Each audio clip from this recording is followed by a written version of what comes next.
I kind of wanted to talk about this subject. I know it's like a bit political, and again, I don't mean to attack or offend anyone. This is an attack on any individual, but this is something that like affects me personally and 4.453 million people as well.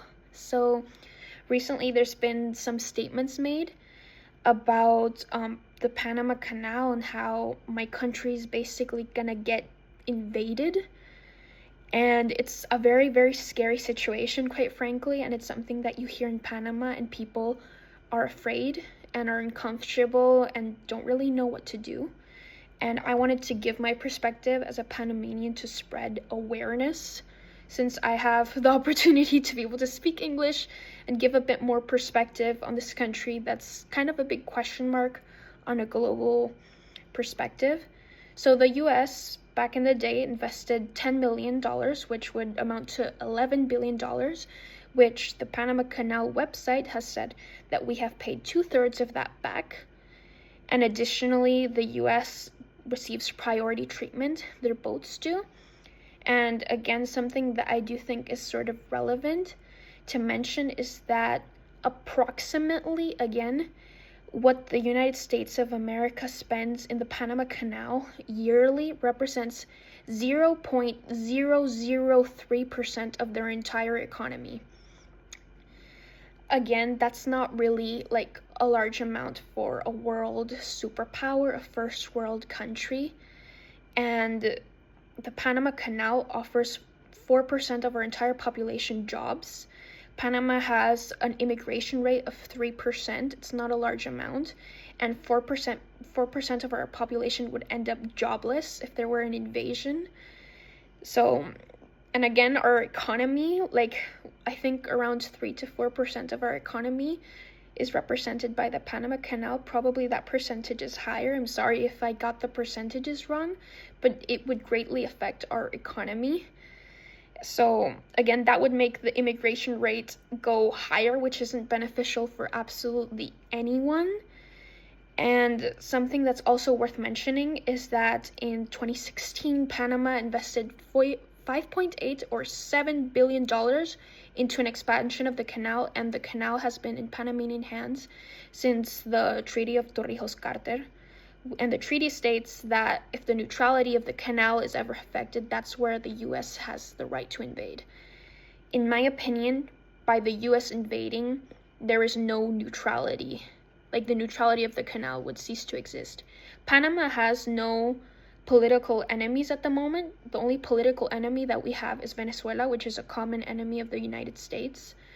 And again, our population greatly depends on this canal. Panama, out of all third world countries, especially in Latin America, has always been a very loyal ally to the United States and is a country that is thriving relatively, considering that we are, again, a third world country. We have corruption, we have a lot of issues, but it's still something to be proud of that we're relatively okay considering our neighbors. And it's truly something that is scaring us all, and something that really needs to be spread more awareness, because the canal on all levels belongs to us, and our experience with the Americans when they came was both positive and negative, since Panamanians experienced a lot of racism, a lot of violence, and especially because the individual that made this statement made it a day after our National Mourning Day,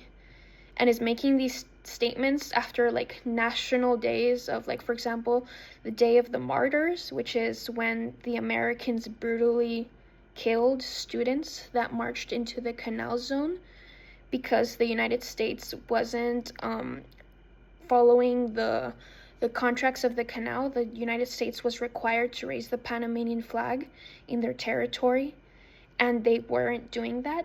These students asked for their flag to be raised. The students of Balboa High School tore up our flag and beat up students, and then American soldiers shot these students. One of the youngest victims to have died was a 13-year-old girl, followed by a 14-year-old boy. So again, we've had good experiences with the United States. They've helped us build our canal. We're all very grateful for that. But nonetheless, Panamanians that worked in the Panama Canal were very underpaid, and we did suffer a lot of racism within our own country. So people are afraid of the consequences and what it means to have Americans in the Canal Zone again, because the Canal Zone houses around 6 different schools. A lot of those are international schools. A lot of people live in the old Canal Zone in Clayton. A lot of international students, people from the international communities live there. There's a lot of embassies there, including the US Embassy. And yeah, Panama is a place that's neutral. And like I said, we're all very affected and scared. And I would really appreciate it if you spread awareness about the Panama Canal, that people did the research, that they actually took an interest in what's going on in our country, because it's truly devastating. It's truly sad that a close ally of ours is threatening us for nothing, quite literally. They're threatening us over 0.003% of their economy, keeping in mind that the US, since 2015, due to the size of the boats that have been passing through the canal, they've paid $17 million to Panama, which, again, not a large amount. Again, I'm sorry if I made a mistake in my statistics, but I would like to encourage more research and more respect, at least more empathy, especially towards this situation. But yeah, that would be all. Thank you and goodbye.